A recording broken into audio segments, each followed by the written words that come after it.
ये हम लोग देख रहे हैं कि सरकारें जानवरों की तो गणना कराती हैं, किसके घर में कितनी बकरी है, कितनी गाय हैं, कितना बैल है, ये होता है। लेकिन 1931 के बाद देश में जातीय जनगणना नहीं हुआ और हम और हमारी पार्टी इसके लिए लंबे समय से लड़ भी रहे हैं। पिछले दिनों जब महागठबंधन की सरकार बनी बिहार में, तो सरकार का हमने बाहर से समर्थन किया और लोकहित के सवालों पर विधानसभा के अंदर और विधानसभा के बाहर अपनी लड़ाई को जारी रखा और हमने मजबूती से ये सवाल उठाया कि जातीय गणना हो। बिहार में जातीय गणना हुई और आरक्षण की सीमा को 10% बढ़ाया गया, जिस पर हाई कोर्ट का अभी स्टे है। और इस सवाल को हम लोगों ने लोकसभा के अंदर भी उठाया, लोकसभा के अंदर भी और लोकसभा के बाहर मकर द्वार पर हम लोगों ने एक दिन प्रदर्शन किया, जिसमें CPI-ML, राष्ट्रीय जनता दल, कांग्रेस, इंडिया गठबंधन के अधिकांश सांसद थे वहां उस दिन। तो ये सवाल उठाया हमने, अंदर भी उठा और मैं समझता हूं कि आने वाले दिनों में जो शीतकालीन सत्र चलेगा उसमें हम लोग इस सवाल को प्रमुखता के साथ, गंभीरता के साथ, मजबूती के साथ उठाएंगे और पूरे नेता प्रतिपक्ष को और इंडिया गठबंधन के तमाम दलों को, सांसदों को हम लोग इसके लिए गुलबंद करने का काम करेंगे। ये मैं आप लोगों को भरोसा दिलाता हूं। साथियों, ये ऐसा प्रश्न है जिस पर बड़े आंदोलन की जरूरत है। हम क्या करें अगर सरकार जातीय गणना नहीं करवा रही है? तो मेरे ख्याल से लड़ाई के 3 मोर्चे हैं। एक विधानसभाएं हैं, लोकसभा है, दूसरा मोर्चा कोर्ट है, हाई कोर्ट हो या सुप्रीम कोर्ट हो, और तीसरा मोर्चा सड़क का मोर्चा है। और मैं समझता हूं कि ये मोर्चा ही प्रमुख मोर्चा है। अगर इस मोर्चे को हम लोग मिलजुल करके यहाँ जितने साथी जुटे हैं मजबूती दें, मजबूत करें, तो हम जनहित के ढेर सारे कानून बनवा सकते हैं और अपने आरक्षण को भी हासिल कर सकते हैं। ये बेहद कमजोर मोर्चा है, लेकिन पिछले दिनों तीनों कृषि कानूनों को वापस लेने के लिए जो देश में आंदोलन चला, दिल्ली ही उसकी गवाह बनी। दिल्ली के जो विभिन्न बॉर्डर हैं, गाजीपुर बॉर्डर, टिकरी बॉर्डर, शाहजहांपुर बॉर्डर, 1 साल 13 दिनों तक लोकतांत्रिक तरीके से किसानों ने धरना दिया, लगातार धरना दिया और 750 से ज्यादा किसानों की आहुति हुई, उस आंदोलन में शहीद हुए। इसके बाद मोदी सरकार को घुटने पर आना पड़ा, कृषि कानूनों को सस्पेंड करना पड़ा। तो ये एक नजीर है, एक उदाहरण है कि बहुत दिनों के बाद सड़क पर कोई मामला फरियाया। अभी उसको फाइनली फरियाया हुआ नहीं समझा जाए, बल्कि वो सस्पेंड है अभी। अगर ये 400 पार का नारा दे रहे थे, अगर बीजेपी की बहुमत की सरकार बन जाती तो निश्चित तौर पर ये जो उन कानूनों को फिर से पुनर्जीवित करने का प्रयास करते हैं। तो खैर, देश की जनता ने उनको 400 पार को जो है नीचे ढकेला कि नहीं, अभी आप नीचे जाओ, हम इस देश को बाबा साहब भीमराव अंबेडकर के संविधान से चलाना चाहते हैं। लोकतंत्र हमको प्यारी है, इसलिए कि तुम्हें 400 सीट चाहिए मनुस्मृति से देश को चलाने के लिए। लोगों ने इनको पीछे ढकेला, लेकिन एक कहावत है कि रस्सी जल गई, ऐंठन नहीं जा रही है। तो वही हाल इनका है। समय समय पर ये मूलभूत समस्याओं से आम आदमी का ध्यान भटकाने के लिए ये बराबर जो है ये एक एजेंडा उछालते रहते हैं, 1 नेशन 1 इलेक्शन। तो 1 नेशन 1 एजुकेशन क्यों नहीं होना चाहिए? ये बराबर इसी ढंग की, जब से ये सरकार बनी है, एक कहीं की भगदड़ की स्थिति लोगों ने मचा करके रखा है। जो भगदड़ नोटबंदी से शुरू हुई थी, आपने देखा कोरोना काल में 3-3 बार के लॉकडाउन में हमने भगदड़ देखा कि लोग कैसे भूख प्यास से लड़ते हुए, मौत से लड़ते हुए दिल्ली, हरियाणा, पंजाब से अपने गांव की तरफ लौट रहे थे। और ये सरकार सोई हुई थी। 20 लाख करोड़ खर्चा हो गया लॉकडाउन पैकेज, लेकिन ये पैकेज आम लोगों को नहीं मिला।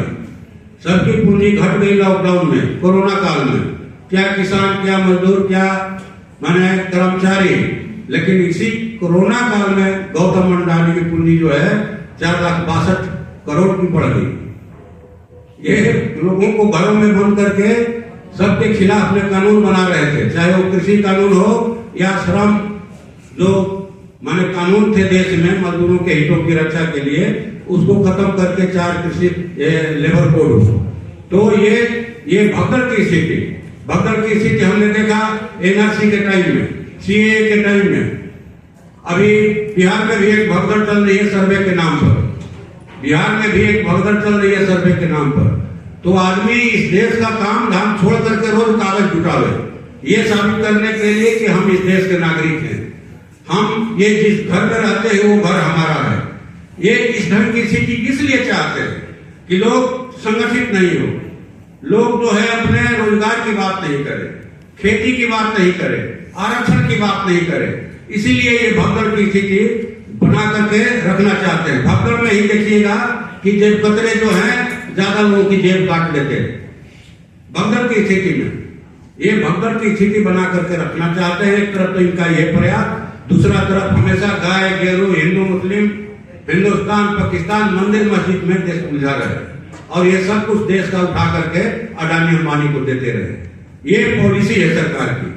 तो मैं समझता हूं कि जो एजेंडे पर हम लोग यहाँ सेमिनार कर रहे हैं, ये बहुत ही कारगर और मजबूत एजेंडा है कि भाई जिसकी जो संख्या है, जिस जाति की संख्या हो, वो संख्या माने के आधार पर आरक्षण की सीमा तय हो और उस आरक्षण के आधार पर माने इस देश में जीवन का जो भी क्षेत्र है, हर क्षेत्र में आरक्षण मिले, लोगों को आरक्षण मिले।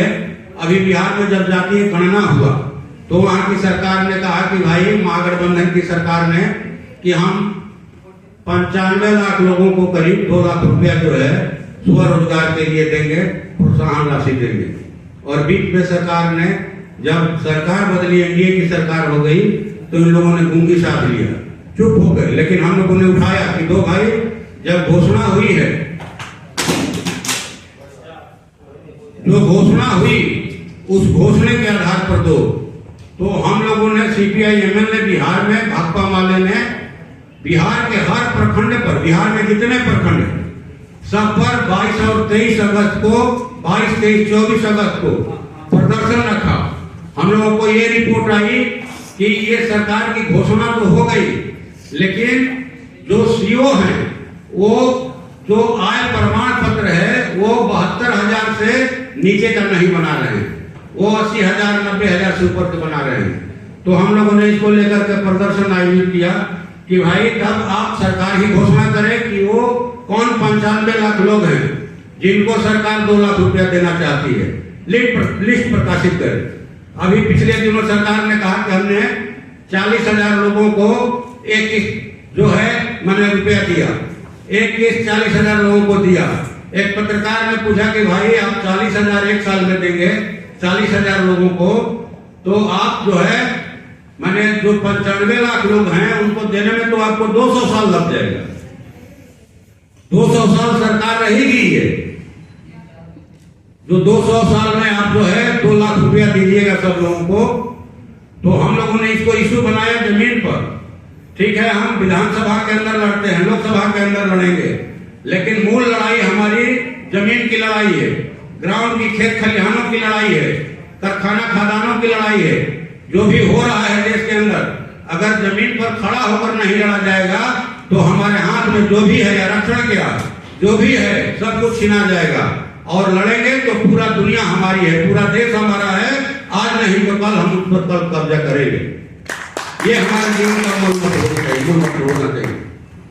तो मैं समझता हूं कि आने वाले दिनों में जो लोकसभा का शीतकालीन सत्र चलेगा, हम लोग इसमें उठाएंगे, सवाल को उठाएंगे, लेकिन असली मोर्चा सड़क का मोर्चा है, सड़क का मोर्चा है। और मुझको लगता है कि विपक्ष जो भी हो, सरल हो, पाकल हो, अच्छा हो, खराब हो, वही है लड़ने के लिए।